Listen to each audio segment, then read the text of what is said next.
Welcome to week 1 of Explore the Bible in the winter of 2021. December is here. Christmas is coming. Thanksgiving's just passed.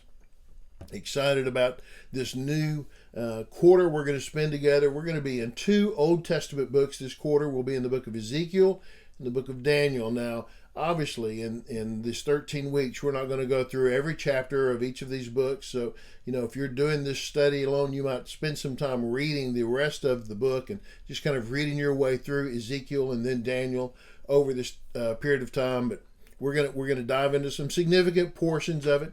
These are both prophets who come during the Babylonian exile, when the Israelites have been taken by Nebuchadnezzar. The nation of Babylon has taken them out of Jerusalem and taken them back to Babylon as prisoners. And there are still a lot of Israelites that are living in Judah and in that area in Jerusalem, but most of them have gone into exile. And certainly Ezekiel and Daniel are both there in exile as prophets of the Lord in very different situations. But Ezekiel's got a great message for us, and I think you're going to really enjoy this book as we go through it. Okay, we're going to start this week at Ezekiel chapter 3. It says, "Look, I've made your face as hard as their faces, and your forehead as hard as their foreheads. I've made your forehead like a diamond, harder than flint. Don't be afraid of them or discouraged by the look on their faces, even though they are a rebellious house." Okay, if you just pick up right here, you might think, well, who is Ezekiel going to be prophesying to? He must be that he's going to speak to the Babylonians, who are a hard people and a very rebellious people. But that's not it at all. You read the first part of chapter 3, and you know what you find out? He says, I'm sending you to the people who don't have a foreign language. They're actually your people. I'm sending you to the people of Israel. I'm sending you to the Israelites, to your people. And he says, I think it's in verse 7, he says they are hard-headed and hard-hearted. Now that is a terrible combination, to be both hard-headed and hard-hearted, which means that I don't want to listen with my head and I don't want to listen with my heart. I'm not going to open my heart up to what you have to say. I don't want to pay attention to anything. I've decided what I want to do. So that's why the Lord says, I'm going to make your face as hard as their face and your forehead as hard as their foreheads, because you're going to have to be hard-headed to get through this, Ezekiel. Now there is a great promise of a call, isn't it? Here's your calling. I want you to go preach to these people. Now they're hard-headed. They're hard-hearted. They don't want to hear. They're rebellious people. So, I'm just going to make you hard-headed too, so that you will not let go of this message. I mean, it's somewhat like when he told Isaiah, you're going to go preach and nobody's going to listen. I mean, this is part of what he's given to Ezekiel. It's going to be tough. Listen, I'm so glad there have been people, Christian believers in God over the millennia, who have been willing to do hard things. We have to be willing to do hard things for the sake of the kingdom, for the Lord, for His glory. Right? If people aren't willing to do hard things in service to God, then the things that God needs to get done won't get done. Aren't you glad people did the hard things of starting the church that you serve in? Aren't you glad that people did the hard things of winning you to Christ? I mean, I'm glad people have done hard things. And we also have to be willing to do hard things for the sake of the kingdom. He says, I made your forehead like a diamond. I don't care what hits it. I'm making you hard-headed, man, so you will do what you have been called to do. The Spirit then lifted me up, and I heard a great rumbling sound behind me. Praise the glory of the Lord in His place.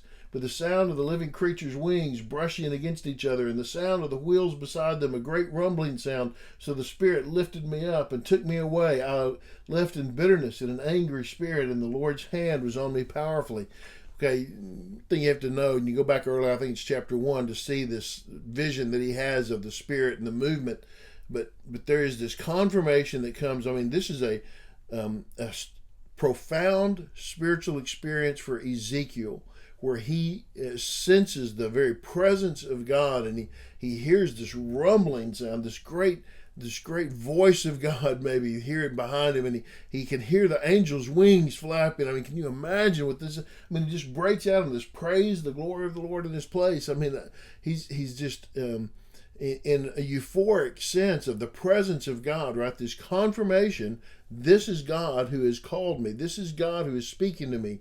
And I want to tell you, as a person is share the gospel, minister of the gospel, you need that confirmation, right? You need to know God has put me in this place. Sometimes that's the only reason you have to go forward, is because I know God has put me in this place to do the job that I has called me specifically to this, and so I'll keep doing it even though I don't see any results or see any fruit from it.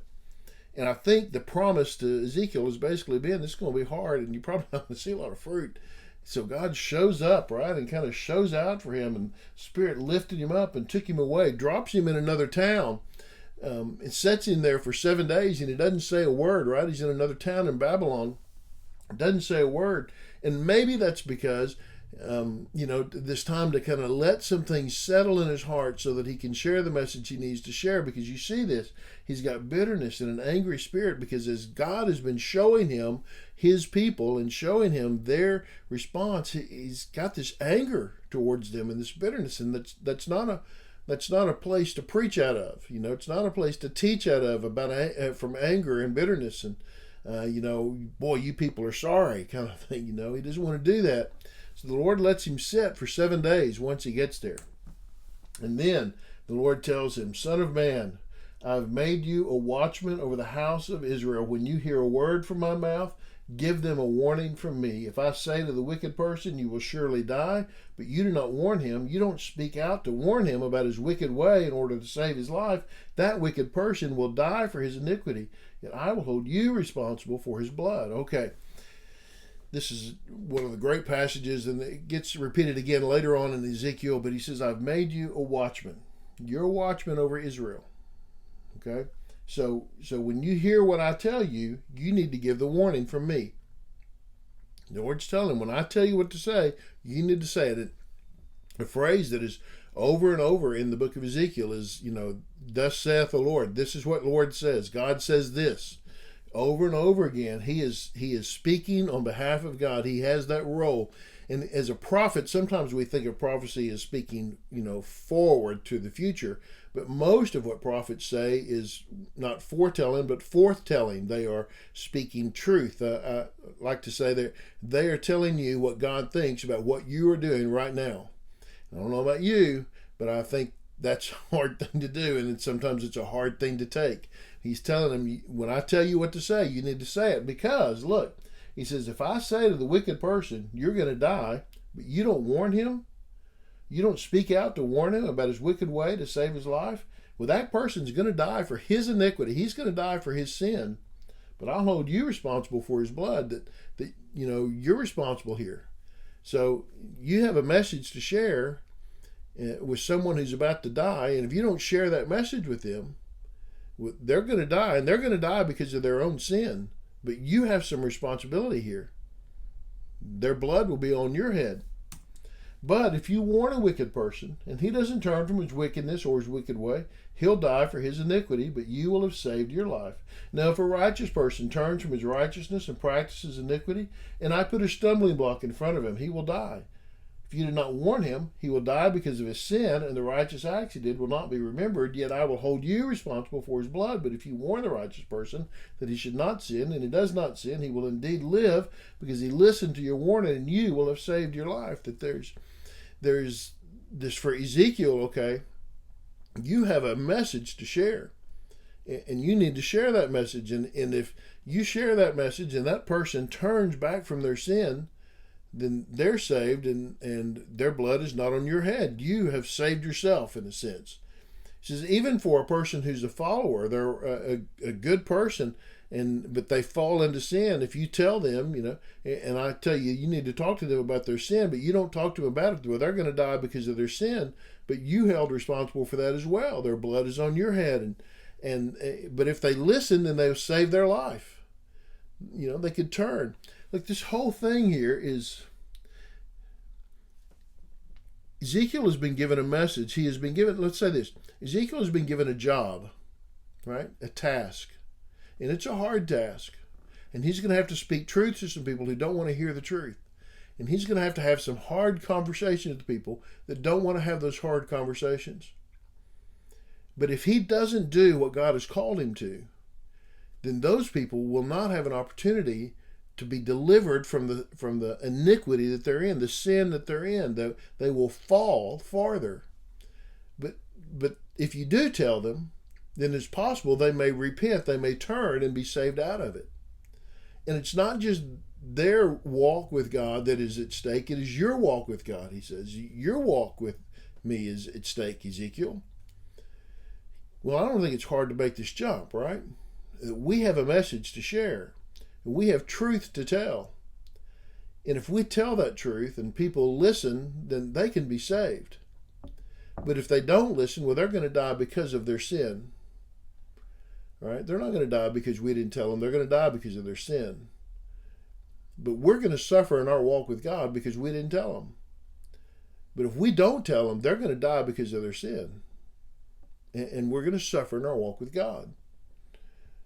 So we need to tell. Their blood will be on our heads. No, I don't want that blood on my hands. I don't want that blood on my head. Share the message. Tell what you need to tell. Have the hard conversations that they are.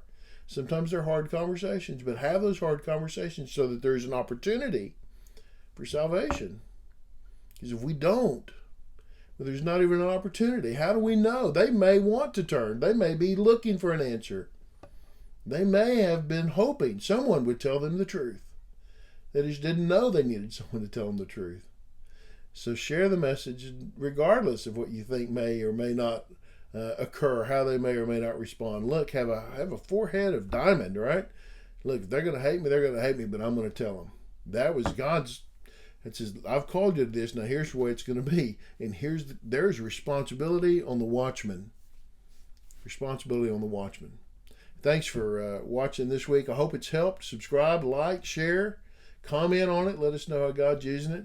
And we'll see you next week. God bless.